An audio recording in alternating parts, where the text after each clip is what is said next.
भारत एक लोकतंत्रात्मक देश है और दुनिया का सबसे बड़ा लोकतंत्र वाला देश है। यहाँ इलेक्शन होते हैं, नेतृत्वकर्ता चुने जाते हैं। तो नेतृत्व क्या है?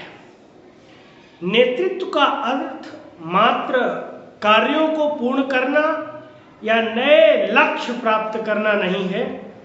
इसका अर्थ है दूसरों को प्रेरित करना, साहसिक निर्णय लेना और ऐसी संस्कृति का निर्माण करना जो समस्त लोगों में या समस्त लोगों के लिए लाभकारी हो। नेतृत्व के मूल में बड़े लक्ष्य स्थापित करने की या करने, सीमाओं से पार स्वप्न देखने की क्षमता और उन स्वप्नों को प्रभावी ढंग से पूरा करने के अनुशासन का संयोजन होता है। सच्चे और सफल लीडर या सच्चे और सफल नेतृत्वकर्ता हाल में प्रस्तुत होने वाली चुनौतियों से परे सोचने से भयभीत नहीं होते। वे सदा दीर्घकालिक दृष्टिकोण बनाए रखते हैं और स्पष्ट उद्देश्य के साथ अपनी टीमों का मार्गदर्शन करते हैं। प्रभावी रूप से नेतृत्व करने के लिए एक लीडर को स्वयं से निरंतर यह प्रश्न पूछना चाहिए कि इस निर्णय का न केवल आज बल्कि आने वाले वर्षों में क्या प्रभाव पड़ेगा। दूसरी बात आती है ईमानदारी की भावना। इसमें अत्यंत महत्वपूर्ण होती है। यह न केवल टीमों के भीतर बल्कि पूरे संगठन में विश्वास और सम्मान का निर्माण करती है। एक ईमानदार और पारदर्शी लीडर एक ऐसा माहौल बनाता है जो दूसरों को जवाबदेही और निष्पक्षता के साथ काम करने के लिए प्रोत्साहित करता है। और ऐसा व्यक्ति, ऐसा नेतृत्वकर्ता लंबे समय तक टिक सकता है जो व्यक्ति ईमानदार होगा, निष्पक्ष होगा और पारदर्शी होगा।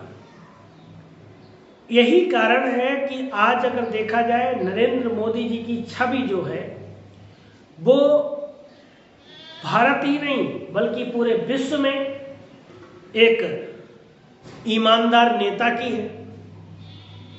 यहाँ ईमानदारी का अर्थ हर स्थिति में अपने सिद्धांतों के लिए प्रतिबद्ध रहना है, भले ही यह असुविधाजनक या अलोकप्रिय हो, लोगों में भले ही ना प्रिय हो। जैसे उदाहरण के लिए गलती स्वीकार करना मुश्किल है,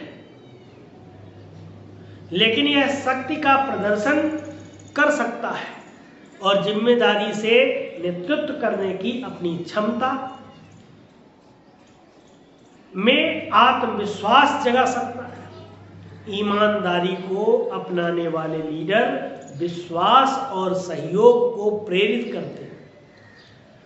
कथनी और करनी दोनों एक समान होनी चाहिए। या आप पहले के कार्य जो कर रहे हैं, जैसे मान लिया एक एग्जाम्पल और हम लेते हैं, जैसे कई इंटरव्यूज दिखाए जाते हैं नेताओं के, पहले कुछ और बोलते हैं, बाद में कुछ और बोलते हैं, बाद में सफाई देते हैं। जैसे मान लिया केजरीवाल जी ने कहा था कि मैं कभी सिक्योरिटी नहीं लूँगा, मैं एक आलीशान बड़ा सा मकान नहीं बनाऊँगा, लेकिन बाद में आलीशान मकान बनाया। फिर उन्होंने कहा कि हम अपने बच्चों को राजनीति में नहीं लाएंगे, फिर उनके बच्चे राजनीति में भी आ गए, वोट मांगते दिखाई दिए, उनकी मिसेस भी वोट मांगती हुई नजर आई। तो कहीं ना कहीं ऐसे जो आपकी कथनी और करनी में अंतर हो जाता है, या फिर पहले से ही तय करके रखिएगा। तो इसी प्रकार सहानुभूति नेतृत्व का एक और महत्वपूर्ण पहलू होता है जिसे अक्सर अनदेखा कर दिया जाता है। जो अधीनस्थ कर्मचारी होते हैं, कार्य करने वाले कर्मचारियों से जुड़ने और उनकी चिंताओं को समझने और उनकी ज़रूरतों को पूरा करने की एक लीडर है।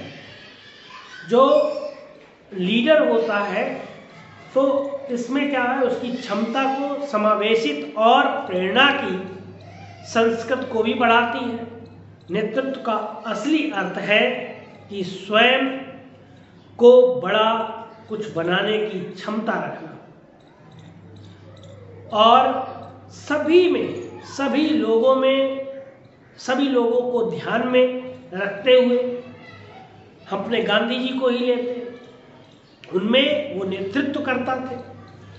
एक बड़ा नेता उनमें छिपा हुआ था और उन्होंने देश के हर वर्ग के लोगों को, चाहे वो किसान हो, चाहे मजदूर हो, चाहे वो किसी रोग से पीड़ित हो, सभी में अपनी जगह बनाई। तो नेतृत्वकर्ता सुभाष चंद्र बोस जी को लीजिएगा, उन्होंने 45,000 लोगों को अपनी सेना में भर्ती किया और ऐसे सैनिक जो अपने प्राणों को न्यौछावर कर देंगे, बिल्कुल इधर से उधर नहीं होंगे, अपनी बात पे अडिग रहने वाले लोग, कैसी भी विषम परिस्थितियां हो तब भी नेताजी के साथ। तो ये जो नेतृत्वकर्ता होते हैं, तो नेतृत्वकर्ता जो होता है वो सबसे पहले ईमानदार हो, पारदर्शी हो, अपने लक्ष्य को, अपने उद्देश्य को पाने के लिए वो क्षमता रखता है और उद्देश्यों में सफल भी हो, कथनी और करनी में अंतर ना हो, वो बड़ा नेतृत्वकर्ता बनता है। Thanks for watching.